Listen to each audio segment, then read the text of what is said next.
It's 20 minutes to 5 on a Monday afternoon, and I've yet to complete everything I need to do. Am I freaking out? Nah. My name is Werner Puchert, and this is Finding Frequency. Like me, I mean, many of you, many of my friends, many of my listeners are back to the virtual grind, and we're all facing our own challenges as Monday starts. And it's not like Monday is a line in the sand, right? Some of us had to face a few challenges over the weekend. I had to struggle through the heat, and we all had our personal things to deal with. Also, we still have our father-in-law, my father-in-law, in hospital. No real change yet, but in this case, still good news is rather no news at all. He needs time to heal after his operation, and we'll see what happens there. It's just the whole thing about waiting. Waiting is always a pain in the butt. We don't want to wait. Sounds like lyrics from a song. On my end, I had the opportunity again to connect with someone, a good friend who did the Seth Godin Alt MBA with me years ago. And we have actually stayed in touch. And it's funny, every year around a certain time, we just connect. He's located in the United States, and I'm embarrassed to say that I'm not entirely sure where he lives. And it's funny that even though we're continents apart, we share the same challenges as entrepreneurs trying to figure out what is going to be our next step, what is the value that we can bring for our clients or future clients.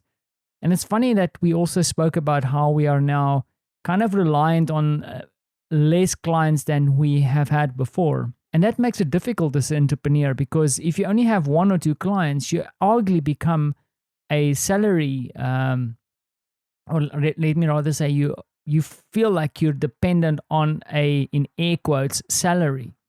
Now, what that means is that you have to really look after this client, and in fact, you should be looking after all your clients. But when you have only one or two, it means that you have to operate very carefully. The drawback, of course, also is that your customer is getting someone with a lot of experience at way less of the cost, because you're absorbing most of the cost due to the fact that you are in consulting. Now, I know I'm generalizing completely here, but what I'm trying to say is that in general, consultants like myself earn a better living when we have a few clients in play. And that's unfortunately not the case for many of us, but I still feel that I am very, very, I'm really struggling for words today. I'm grateful and I'm lucky to have the clients I do. But let me leave it there. I don't want to talk about that. But we did say, though, and we did reflect on the fact that we are trying to discover what is the additional value we can bring to market. And perhaps this is where entrepreneurship really kicks in, is that you need to figure out what you need to do.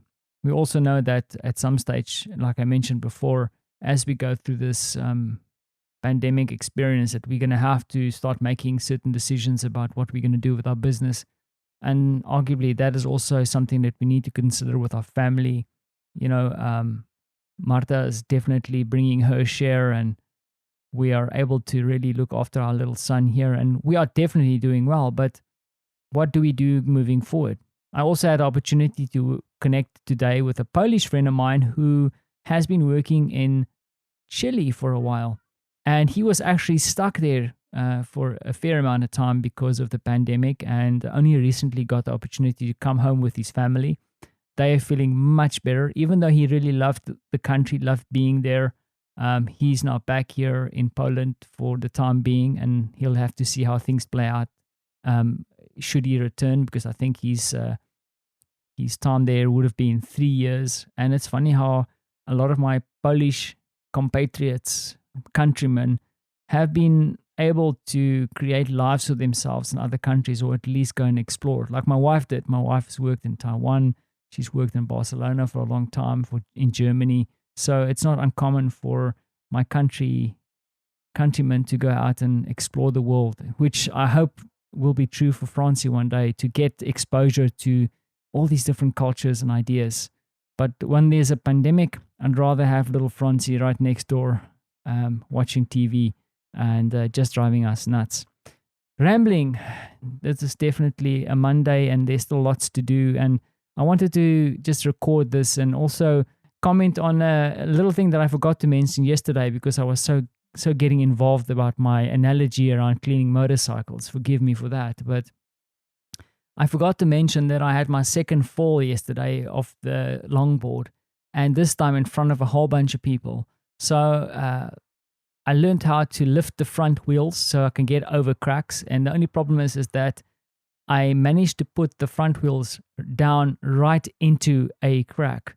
And that meant that the longboard was static instantly. That left me flying through the air at a very, very slow speed. Let's be real here, people. I'm not traveling at a fast speed at all.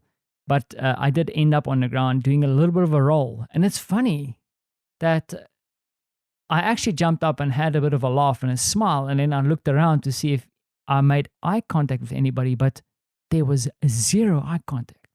There wasn't even a giggle or a, ooh. It was just like no one saw it, but it's impossible. I mean, there was a noise. There was perhaps a little bit of a, and then a thud on the ground, but no one made eye contact. No one even looked up.